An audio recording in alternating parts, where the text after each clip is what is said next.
अस्सलाम वालेकुम। उम्मीद है आप सब लोग खैर खैरियत से होंगे। कल हमने रियल नंबर के बारे में पढ़ लिया था कि रियल नंबर किसे कहते हैं। आपने होपफुली वो टॉपिक रिवाइज कर लिया होगा।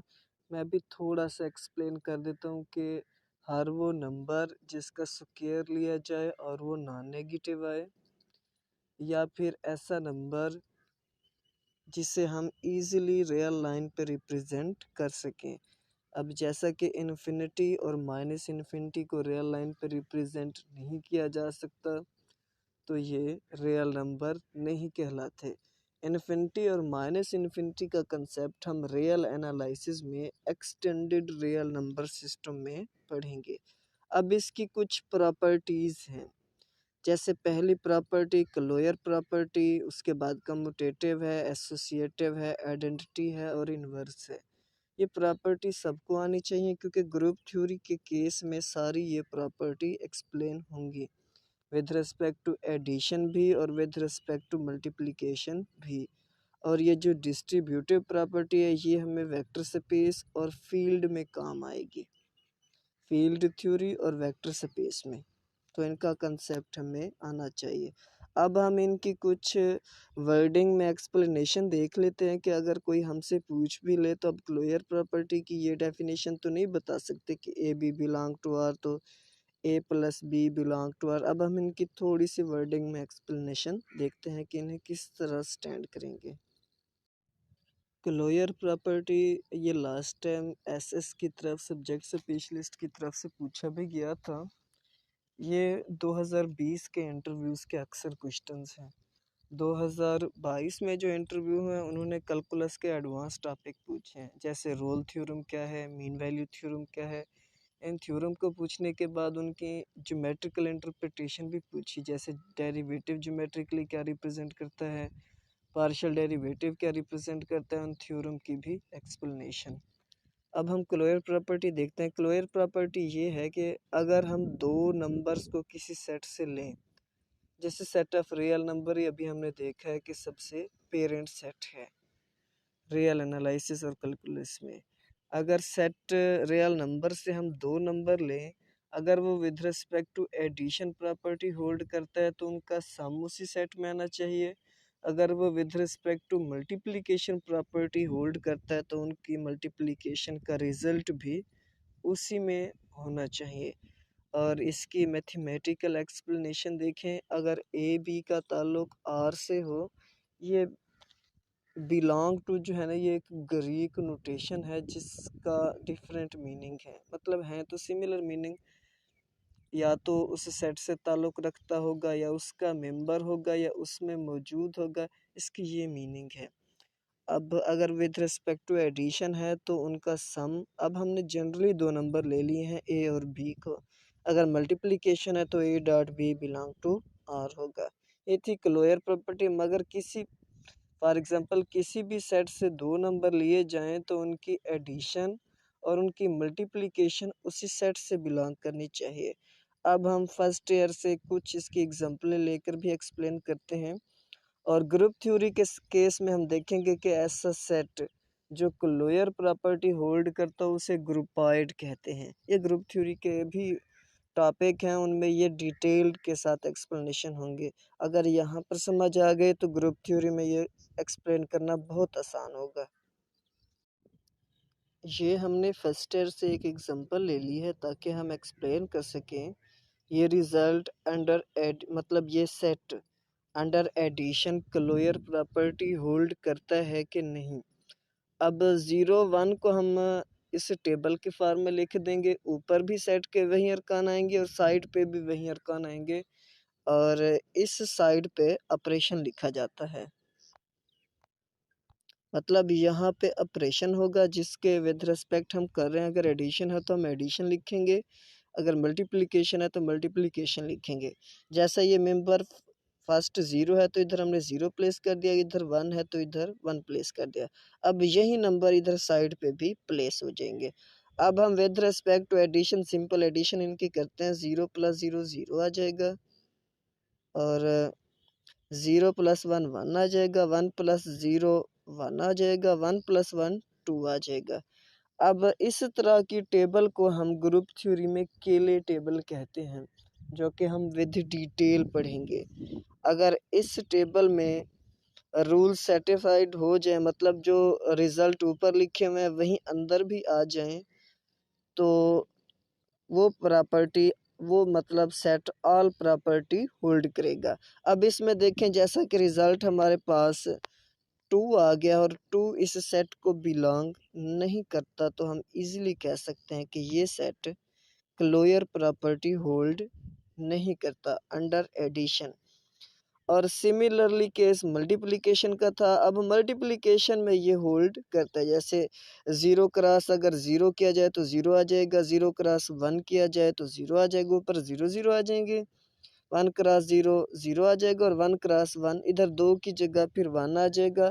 ऊपर भी सेम नंबर थे, अंदर भी 0 और 1 ही आ रहे हैं, तो ये अंडर मल्टीप्लिकेशन होल्ड करता है, लेकिन अंडर एडिशन ये क्लोजर प्रॉपर्टी होल्ड नहीं करता। अब आपको इजीली समझ आ गया होगा कि किस सेट में क्लोजर प्रॉपर्टी को हम किस तरह चेक करते हैं।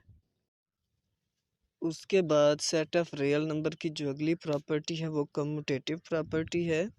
इसे हम वर्डिंग में इस तरह एक्सप्लेन कर लेते हैं। अगर commutative property with respect to addition है, तो हम कह सकते हैं कि दो नंबर्स को जो किसी सेट से दिए गए हों, उन्हें किसी भी ऑर्डर में हम ऐड करें या ऑपरेट करें, उनका रिजल्ट बोथ साइड पे सेम आएगा। फिर से रिपीट कर रहा हूँ, दिए गए दो नंबर जो किसी भी सेट से हों, उन्हें हम किसी भी ऑर्डर में ऑपरेट करें तो उनका रिजल्ट सेम होगा। जैसे इसकी मैथमेटिकल एक्सप्लेनेशन देख लेते हैं हम। अब इसमें ये है कि क्लोजर प्रॉपर्टी में तो इफ़ की कंडीशन थी, मतलब उस सेट से कुछ नंबर दिए जाएंगे, लेकिन कम्यूटेटिव प्रॉपर्टी में वो तमाम नंबर्स के लिए होल्ड होनी चाहिए। इसके लिए हम फॉर ऑल यूज़ करते हैं। For all A B belong to R, मतलब ए बी का ताल्लुक अगर आर से हो तो ए प्लस बी का ताल्लुक भी आर से होना चाहिए अगर एडिशन है। और अगर मल्टीप्लिकेशन की बात की जाए तो ए डॉट बी का ताल्लुक भी आर से होना चाहिए। ये थी हमारी कम्यूटेटिव प्रॉपर्टी। और ग्रुप थ्योरी में सबसे पहले आएगी क्लोजर लॉ, उसके बाद associative law, existence of identity, और उसके बाद है इन्वर्स प्रॉपर्टी। अगर ये कम्यूटेटिव प्रॉपर्टी भी होल्ड हो जाए तो इस तरह के ग्रुप को हम स्पेशल ग्रुप, जिसे अबिलियन ग्रुप कहते हैं। मतलब आम ग्रुप और अबिलियन ग्रुप में सिर्फ फ़र्क यह है कि इसमें कम्यूटेटिव प्रॉपर्टी होगी। और ये चेयरमैन साहब तो नहीं पूछते कम्यूटेटिव, एसएस पूछ लेते हैं कि सिंपल ग्रुप और अबिलियन ग्रुप में क्या फ़र्क है, तो फ़र्क सिर्फ कम्यूटेटिव प्रॉपर्टी का है। उसके बाद वो कहते हैं कि आप कम्यूटेटिव प्रॉपर्टी को किस तरह एक्सप्लेन करेंगे। उसके बाद एसोसिएटिव प्रॉपर्टी है। एसोसिएटिव प्रॉपर्टी के लिए हमें 3 नंबर की रिक्वायरमेंट होगी, 3 नंबर्स, और उन्हें इस ऑर्डर में प्लेस किया जाएगा। अगर विद रिस्पेक्ट टू एडिशन है तो अगर हम उसके पहले सेक्शन पे ब्रैकेट लगा लेते हैं तो राइट साइड पे दूसरे सेक्शन पे ब्रैकेट होगी, और सिमिलरली मल्टीप्लिकेशन पे भी यही होल्ड करेगी। अगर हमने लेफ्ट साइड पे दूसरे सेक्शन पे ब्रैकेट लगा दी तो राइट साइड पे पहले सेक्शन पे ब्रैकेट आएगी। जैसे इसकी एग्जांपल देखिए, मैंने लिखा है for all A B C belong to R, मैंने दोनों तरफ इन्हें एडिशन करके रख दी है। मतलब सेम मल्टीप्लिकेशन होगी, एडिशन की जगह जस्ट मल्टीप्लिकेशन साइन आ जाएगा। अब अगर हम इधर पहले हिस्से पे ब्रैकेट लगा लेते हैं तो इधर दूसरे हिस्से पे ब्रैकेट आएगी। अगर हम इधर दूसरे हिस्से नीचे वाले पे लगा देते हैं तो इधर पहले हिस्से पे ब्रैकेट आएगी। इसे ब्रैकेट चेंज का कानून भी कहते हैं, एसोसिएटिव लॉ को। और होपफुली आपको एसोसिएटिव प्रॉपर्टी समझ आ गई होगी। अब ऐसा सेट जिसमें क्लोजर प्रॉपर्टी और एसोसिएटिव प्रॉपर्टी होल्ड करती है उसे हम पहले को ग्रुपाइड कहते हैं। अब इस सेक्शन को सेमी ग्रुप कहते हैं।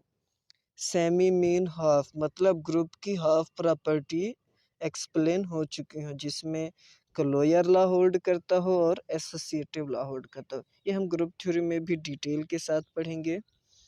मतलब अगर क्लोयर लॉ होल्ड करता हो तो उसे ग्रुपाइड कहेंगे। अगर क्लोयर लॉ और एसोसिएटिव लॉ होल्ड करता हो तो उसे सेमी ग्रुप कहेंगे। अब आगे कंसेप्ट है आइडेंटिटी का, वो हम थोड़ा सा डिटेल में एक्सप्लेनेशन कर लेते हैं कि पहले तो आइडेंटिटी कहते किसे हैं, उसके बाद हम देखेंगे कि identity with respect to addition और मल्टीप्लिकेशन।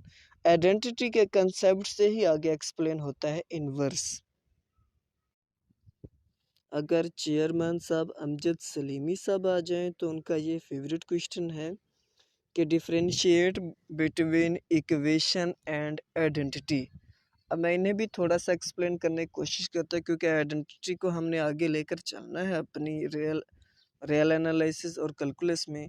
इक्वेशन को हम कहते हैं कंडीशनल इक्वेशन। जैसे ये मैंने इक्वेशन प्लेस कर रखी है x square plus 3x plus 4, ये इक्वेशन तब ट्रू होगी जब इसके रूट्स निकल आएंगे। अब रूट्स आपको पता है, अगर हम डिस्क्रीट साइन रूल भी लगाएं और या उसके अलावा क्वाड्रेटिक इक्वेशन की नज़र से देखें क्योंकि इसकी डिग्री 2 है तो इसके 2 ही रूट्स आएंगे।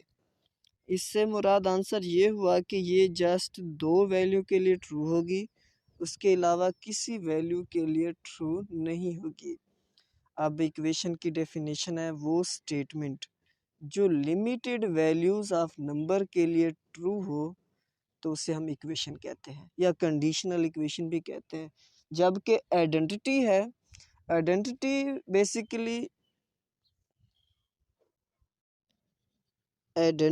बेसिकली होती इक्वेशन है, लेकिन वो ट्रू होती है ऑल वैल्यूज़ के लिए। यूँ समझें, इक्वेशन जस्ट लिमिटेड वैल्यू के लिए ट्रू होगी लेकिन आइडेंटिटी ऑल वैल्यूज़ के लिए ट्रू। जैसे मैंने नीचे एक फार्मूला लिखा है x प्लस वाई का स्क्वायर। अब हमने ये स्क्वायर का सिंपल फार्मूला लिखा है जैसे a प्लस बी का होता है कि पहले इनसे का square plus 2 multiply first number multiply second number plus second number का स्क्वायर। अब इसमें जो भी वैल्यूज़ पुट की जाएं वो तमाम के लिए ये इक्वेशन होल्ड करेगी। अब होपफुली आपको आइडेंटिटी और इक्वेशन के दरमियान फ़र्क समझ आ गया होगा। अब हम मूव करते हैं कैलकुलस की आइडेंटिटी की तरफ। अब यहाँ पर ये तो एलिमेंट्री लेवल तक उसकी एक्सप्लेनेशन थी कि आइडेंटिटी और इक्वेशन में क्या फ़र्क है। अब हायर लेवल पे आइडेंटिटी की एक्सप्लेनेशन ये है कि वो नंबर जिसे किसी भी नंबर के साथ या वो क्वांटिटी या स्पेशल नंबर जिसे किसी भी नंबर के साथ ऑपरेट किया जाए तो उस नंबर पे कोई फ़र्क ना पड़े। मैं फिर से रिपीट कर देता हूँ कि वो नंबर जिसे किसी भी नंबर के साथ ऑपरेट किया जाए और उस नंबर पे कोई भी फ़र्क ना पड़े तो इस तरह के नंबर को हम आइडेंटिटी कहते हैं। अब विद रिस्पेक्ट टू एडिशन जो है ना वो ज़ीरो आइडेंटिटी है। अब किसी भी नंबर में मैं ज़ीरो को सब्ट्रैक्ट कर दूं या एडिशन कर दूं तो उस पे कोई भी असर नहीं पड़ेगा। और मल्टीप्लिकेशन और डिवीजन की जो आइडेंटिटी है वो 1 है। मतलब मैं किसी भी नंबर से 1 को डिवाइड कर दूं या मल्टीप्लाई कर दूं तो उस पे भी कोई असर नहीं होगा। हम ज़्यादातर जो ये का रिज़ल्ट ग्रुप थ्री में पढ़ेंगे वो विद रिस्पेक्ट टू एडिशन पढ़ेंगे और विद रिस्पेक्ट टू मल्टीप्लिकेशन, मतलब यही बाइनरी ऑपरेशन लेके चलेंगे। अब बाइनरी ऑपरेशन में भी थोड़ा सा कंसेप्ट है जो हम ग्रुप थ्री में पढ़ेंगे। लाइक फर्स्ट ऑफ ऑल हम देखेंगे कि ऑपरेशन किसे कहते हैं जो कि नंबरों पे अप्लाइड होता है। उसके बाद उसकी किस्म देखेंगे कि यूनारी ऑपरेशन और बाइनरी ऑपरेशन की सिंपल डेफिनेशन देखेंगे, तब हम मूव करेंगे ग्रुप थ्योरी के बाइनरी ऑपरेशन की डेफिनेशन की तरफ। होपफुली आपको ये अब ये आइडेंटिटी, एसोसिएटिव और क्लोयर प्रॉपर्टी जिस सेट में होल्ड करती हैं उसे हम मोनोइड कहते हैं। अब लास्ट प्रॉपर्टी की तरफ मूव करते हैं जो कि हमारी इनवर्स प्रॉपर्टी है। उसके बाद इनवर्स प्रॉपर्टी है। अब सबसे पहले तो मैं थोड़ा सा प्रॉपर्टी का एक्सप्लेन कर दूं। प्रॉपर्टी कहते हैं जिस सेट को हम ले रहे हैं उसके अंदर क्या क्या खूबियां हैं, वो किस किस चीज़ को होल्ड करता है। मतलब the qualities of A set is called its property. Quality of A set is called its property. अब इनवर्स प्रॉपर्टी है इन्वर्स प्रॉपर्टी ये है कि कोई भी नंबर हमें किसी सेट से दिया गया हो तो उसके करिस्पॉन्डिंग हमें एक ऐसा नंबर मिल जाए जिससे उस सेट की आइडेंटिटी हमें हासिल हो जाए। मैं अगेन रिपीट करता हूँ कि कोई नंबर हमें दिया गया हो और उसके करिस्पॉन्डिंग हमें एक ऐसा नंबर मिल जाए जिससे उस सेट की आइडेंटिटी हासिल हो जाए, मतलब जिसे हम ऑपरेट करें और हमें आइडेंटिटी हासिल हो जाए, तो उस तरह के नंबर को हम इनवर्स नंबर कहते हैं। अब मैं थोड़ा सा इसे लिख भी देता हूँ आप लोगों के एक एक्सप्लेनेशन के लिए। देखें, जैसे ए बिलोंग टू आर दिया गया हो हमें, अगर ए बिलोंग टू आर दिया गया हो तो हमें minus A with respect to addition एक ऐसा नंबर मिल रहा है जिसे हम ए प्लस माइनस ए करते हैं तो विद रिस्पेक्ट टू एडिशन हमें आइडेंटिटी हासिल हो जाती है। और हमने अभी देखा है कि with respect to addition zero identity होती है। तो जो माइनस ए है ये इस सेट का एडिटिव इन्वर्स कहलाता है। अब हम सिमिलरली मल्टीप्लिकेटिव इन्वर्स को देखते हैं। उसके लिए भी हम कोई नंबर ले लेते हैं ए बिलोंग टू आर और मल्टीप्लिकेटिव इन्वर्स को हम जाहिर करते हैं ए रेज टू पावर -1। वो भी बिलोंग टू आर करना चाहिए such that A multiply 1/a is equal to 1। और हमने अभी देखा है कि 1 जो होती है वो मल्टीप्लिकेटिव आइडेंटिटी होती है। अब आपको आइडेंटिटी की एक्सप्लेनेशन होपफुली समझ आ गई होगी कि एक ऐसा नंबर जिसे हम उस नंबर के साथ ऑपरेट करें और करिस्पॉन्डिंग सेट की आइडेंटिटी हासिल हो जाए तो इस तरह के नंबर को हम इन्वर्स कहते हैं उस सेट का।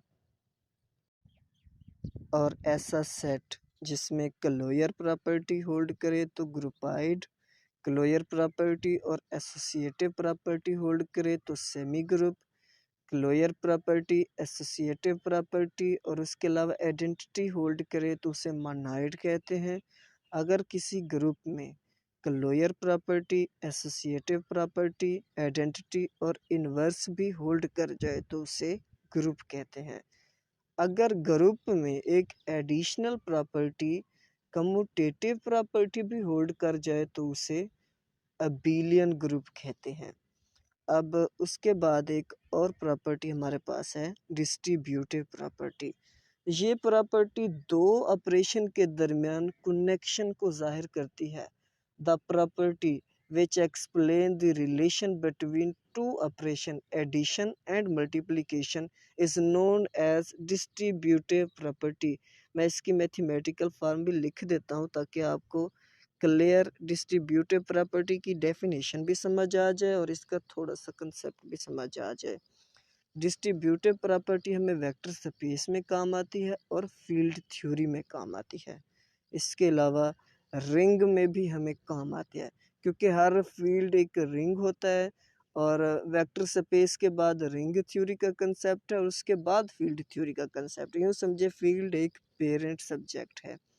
जैसे हम आगे देखेंगे कि कम्प्लेक्स एनालिसिस सबसे पेरेंट सब्जेक्ट है, वैसे कैलकुलस तक जो है ना वो रियल नंबर उसका पेरेंट है। और यहाँ पर एक और बात नोट करें, जिसमें हमने फॉर ऑल लिखा है इसे क्वांटिफायर कहते हैं। आगे हम इसको एक्सप्लेन भी करेंगे क्वांटिफायर किसे कहते हैं और इसकी दो टाइप्स हैं, एग्जिस्टनल क्वांटिफायर और यूनिवर्सल क्वांटिफायर। वो भी हम एक्सप्लेन करते हैं क्योंकि ये एसएस के क्वेश्चन हैं, इसलिए हमें इनके बारे में आइडिया होना चाहिए। अब देखें, हमने एसोसिएटिव प्रॉपर्टी में भी 3 नंबर लिए थे और इधर डिस्ट्रीब्यूटिव प्रॉपर्टी में भी 3 नंबर ले रहे हैं। A B C belong to R. अब A multiply B plus C is equal to A multiply B plus A multiply C. अब आपने ये देख लिया कि इसने मल्टीप्लिकेशन और एडिशन के दरमियान रिलेशन शो किया है। और ए चूँकि लेफ़्ट साइड से है इसे हम लेफ़्ट डिस्ट्रीब्यूटिव प्रॉपर्टी कहते हैं। अगर ए राइट साइड से आ जाए तो उसे राइट डिस्ट्रीब्यूटिव प्रॉपर्टी कहते हैं। ये डिस्ट्रीब्यूटिव प्रॉपर्टी की दो टाइप्स थी। अब हम अपनी कैलकुलस के फिर उसी पेज पे मूव करते हैं। अब उसकी हमने बहुत सी मतलब प्रॉपर्टीज़ को एक्सप्लेन कर लिया इन नोट्स की मदद से। अब हम प्रॉपरली उस पेज पे चलते हैं। और एक और डेफिनेशन थी यहाँ पर पिछले साल जो पूछी कि रियल नंबर सिस्टम किसे कहते हैं। अभी तक हमने मल्टीप्लिकेशन की प्रॉपर्टी देखी है और उससे आगे आर्डर प्रॉपर्टीज आएंगी, उसके बाद कंप्लीटनेस प्रॉपर्टीज आएंगी। अब कोई ऐसा सेट, मतलब set of real number together these properties या together with its properties is for real number system. और सिमिलरली है what is complex number system. Complex number together with its properties form complex number system. अब आप ये property hopefully जब study करेंगी तो इनकी कंप्लीट अंडरस्टैंडिंग आपको हो जाएगी। और A4 को देख लें, इसमें ज़ीरो जो है ना एग्जिस्टेंस ऑफ एडिटिव आइडेंटिटी है, जो हम पहले ही एक्सप्लेन कर चुके हैं। और एक्सिम ऑफ मल्टीप्लिकेशन में जो है ना हमने डिस्ट्रीब्यूटिव प्रॉपर्टी को होल्ड कर लिया। अब अगर कोई सेट कम्यूटेटिव प्रॉपर्टी तक ऑल प्रॉपर्टीज, मतलब देखें closure property, associative property, identity, inverse और कम्यूटेटिव प्रॉपर्टी, ये एडिशन की और सेम मल्टीप्लिकेशन की, इसके अलावा डिस्ट्रीब्यूटिव प्रॉपर्टी को भी होल्ड करे, तो इस तरह के सेट को हम फील्ड कहते हैं। और उसके बाद एग्जिस्टेंस ऑफ इरेशनल नंबर है, मतलब कोई ऐसा रेशनल नंबर नहीं है जिसका स्क्वायर 2 हो। कल हमने इरेशनल नंबर के बारे में एक और चीज़ भी देखी कि हर वो नंबर जिसका प्रॉपर स्क्वायर हमें ना हासिल हो सके वो तमाम के तमाम इरेशनल नंबर हैं। और उसके अलावा उसकी रिप्रेजेंटेशन ये थी कि वो फाइनाइट भी नहीं होता और डेसिमल के बाद उसके डिजिट रिपीट भी नहीं होते। ये पेज मेरी तरफ से क्लियर हो चुका है। और इरेशनल नंबर का जो प्रूफ है वो हमने नहीं करना, क्योंकि हमारे एग्ज़ाम का हिस्सा प्रूफ तो नहीं होते और आज तक प्रेजेंटेशन में भी ये नहीं पूछा गया, इसलिए मैं इसे एक्सप्लेन नहीं कर रहा। जस्ट ये है कि हर वो नंबर जिसका स्क्वायर एग्जिस्ट नहीं करता वो इरेशनल नंबर होता है। अब हम अगले पेज पे मूव करते हैं और इन पेजेस से रिलेटेड जितने पीपीएससी के क्वेश्चन आएंगे मैं वो भी एक्सप्लेन करूँगा। अब उसके बाद पहले पहले हमने मल्टीप्लिकेशन और एडिशन की प्रॉपर्टी देख ली और इन दोनों के दरमियान जो रिलेशन था वो डिस्ट्रीब्यूटिव प्रॉपर्टी भी देख ली। अब हम आर्डर प्रॉपर्टीज़ को देखते हैं और इसकी जो पहली प्रॉपर्टी है ये पीपीएससी का एक क्वेश्चन है, मैं इसे एक्सप्लेन भी कर देता हूँ। आर्डर प्रॉपर्टी पे ये पीपीएससी का एक क्वेश्चन था जो मैं एक्सप्लेन कर रहा हूँ कि every pair of real numbers. अब होपफुली आपको रियल नंबर के बारे में पता होगा कि कौन कौन से नंबर होते हैं। वो कहते हैं पेयर ऑफ रियल नंबर हम दो ले लें तो एक ना एक कंडीशन होनी चाहिए, या तो अब ए बड़ा होगा या ए बराबर होगा या ए छोटा होगा। तो इस तरह की प्रॉपर्टी को हम क्या कहते हैं। अब इसके एक्सप्लेनेशन देखें, ये कैलकुलस के पेज नंबर 3 पे क्वेश्चन लिखा हुआ है। इट डील्स में हमें पता है कि आर्डर प्रॉपर्टी से एक्सप्लेन करते हैं और इस इक्वालिटी को हम ट्राइकोटोमी इक्वालिटी कहते हैं। ट्राई कहते हैं 3 को। सबसे पहले हम इसके वर्बली एक्सप्लेनेशन कर लेते हैं कि ट्राइकोटोमी प्रॉपर्टी को आप किस तरह वर्ड्स में एक्सप्लेन करोगे। वो ये है कि हमारे पास अगर दो नंबर दिए गए हों तो उनमें से कोई एक ही प्रॉपर्टी हो सकती है, या तो वो दोनों नंबर बराबर हो सकते हैं, या एक नंबर दूसरे से बड़ा हो सकता है, या एक नंबर दूसरे से छोटा हो सकता है। तो इस तरह की प्रॉपर्टी को हम ट्राइकोटोमी प्रॉपर्टी कहते हैं। अब इसमें पहला पहला क्वेश्चन दिया गया है ट्रांजिटिव लॉ का। अब मतलब आंसर तो इसका ट्राइकोटोमी है, ये 2017 में पीपीएससी में क्वेश्चन आया है और आप कैलकुलस बाय एसएम यूसुफ के पेज नंबर 3 पे इस क्वेश्चन को देख सकते हैं। मैं ट्रांजिटिव लॉ को अब मतलब मैं इसके अब बाकी आंसर सेक्शन को एक्सप्लेन कर लेता हूँ। एसोसिएटिव लॉ को तो हम देख चुके हैं, अब मैं ट्रांजिटिव और कम्यूटेटिव लॉ भी हम देख चुके हैं। मैं ट्रांजिटिव लॉ को एक्सप्लेन कर देता हूँ। जिस तरह हमने ट्रांजिटिव को अब देखना है, ट्राइकोटोमी को जिस तरह वर्डिंग में एक्सप्लेन किया इसी तरह हम पहले ट्रांजिटिव लॉ को भी वर्डिंग में एक्सप्लेन करने की कोशिश करते हैं। अब अगर हमें 3 नंबर दिए गए हों, अब ट्रांजिटिव लॉ का भी रिलेशन 3 से है, एसोसिएटिव लॉ का भी 3 से था और डिस्ट्रीब्यूटिव लॉ का भी रिलेशन 3 नंबर से था। वो इस तरह दिए गए, अगर पहला नंबर दूसरे नंबर से ग्रेटर हो, ये प्रॉपर्टी ग्रेटर के लिए भी होल्ड करेगी और लेस देन के लिए भी होल्ड करेगी। अगर पहला नंबर दूसरे नंबर से ग्रेटर देन हो, सिंपल वर्डिंग में ये है कि अगर पहला नंबर दूसरे से बड़ा है और दूसरा नंबर तीसरे नंबर से बड़ा है तो ऑटोमेटिकली पहला नंबर तीसरे नंबर से बड़ा होगा। फिर से देखें, अगर पहला नंबर दूसरे नंबर से बड़ा है, चलो मैं एक स्लाइड में इसको नंबर लेकर ही एक्सप्लेन करता हूँ किस तरह हो रहा है ये। अब हमने 3 नंबर ले लिए हैं, 5, 4 और 3। हमें पता है कि 5 4 से ग्रेटर है और 4 भी 3 से ग्रेटर है, तो ऑटोमेटिकली ट्रांजिटिव प्रॉपर्टी के मुताबिक 5 भी 3 से ग्रेटर होना चाहिए। और सिंपल वर्डिंग जैसे 5 4 से बड़ा है और 4 3 से बड़ा है, तो ऑटोमेटिकली 5 बड़ा होगा 3 से। अब सिमिलरली प्रॉपर्टी होल्ड करती है लेस देन के लिए। आप ये ऑर्डर रिवर्स कर लें, 3 4 और 5 कर लेंगे तो ये लेस देन के लिए भी प्रॉपर्टी होल्ड कर जाएगी। और ये था ट्रांजिटिव लॉ का रूल। और इसके बाद हम आगे उस क्वेश्चन के बाकी आंसर को देखते हैं, जिसमें कम्यूटेटिव प्रॉपर्टी थी और एसोसिएटिव प्रॉपर्टी। होपफुली वो तो आपको आती होगी। मैं अब पीपीएससी के इस सेक्शन पे अगले क्वेश्चन की तरफ मूव करता हूँ। उससे आगे फिर एसोसिएटिव प्रॉपर्टी थी, जो मैंने विद रिस्पेक्ट टू मल्टीप्लिकेशन यहाँ पे लिखी है। Similarly with respect to addition होगी। और उसके बाद कम्यूटेटिव प्रॉपर्टी थी, वो भी हमने लिख लिया। अब इसी टॉपिक से रिलेटेड कुछ इंटरव्यू के क्वेश्चन थे। रियल नंबर सिस्टम, जो कि मैंने आपको पहले बता दिया। The set of real number together with it's property. इस तरह के नंबर, इस तरह को हम रियल नंबर सिस्टम कहते हैं। सिस्टम कहते हैं मल्टीपल चीज़ों को, एक से ज़्यादा चीज़ें इन्वॉल्व हो जाएं। तो उसके बाद उसके बाद सेट ऑफ रियल नंबर, ये मैंने पहले बता दी। इसके बाद है क्वांटिफायर। क्वांटिफायर हमने पीछे तमाम चीज़ों में देखा है, हमने ये फॉर ऑल का साइन यूज़ करते आते हैं। क्वांटिफायर ये फर्स्ट ईयर में है। इसे मैं एक्सप्लेन कर देता हूँ, क्योंकि ये भी एसएस की तरफ से पूछा गया था, सब्जेक्ट स्पेशलिस्ट की तरफ से। क्वांटिफायर वो टर्म या सिंबल होती है जो हमें आइडिया देती है या क्वांटिटी का या नंबर का। मतलब वो टर्म या सिंबल जो हमें क्वांटिटी या नंबर का आइडिया दे, उसे हम क्वांटिफायर कहते हैं, जैसा कि नाम से भी जाहिर है। Quantifier which convey the idea of quantity और समथिंग। अब इसकी दो टाइप्स हैं। एक को कहते हैं यूनिवर्सल क्वांटिफायर, जिसे हम फॉर ऑल मतलब तमाम के लिए इस्तेमाल होता है। और यूनिवर्सल, जैसे पानी एक यूनिवर्सल सॉल्वेंट है, मतलब बहुत सी चीज़ों को अपने अंदर सॉल्व कर लेते हैं। सिमिलरली पहले को यूनिवर्सल क्वांटिफायर फॉर ऑल कहते हैं और दूसरे को एग्जिस्टनल क्वांटिफायर देयर एग्जिस्ट।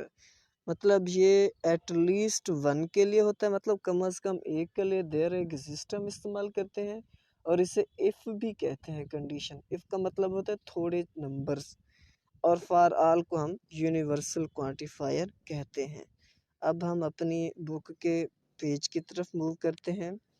इसमें उस मतलब तीसरे पेज पे जो लॉ ऑफ ट्राइकोटोमी का क्वेश्चन बन रहा था, हमने वो एक्सप्लेन किया। और उससे रिलेटेड हमने पीपीएससी इंटरव्यू क्वेश्चन भी देखे।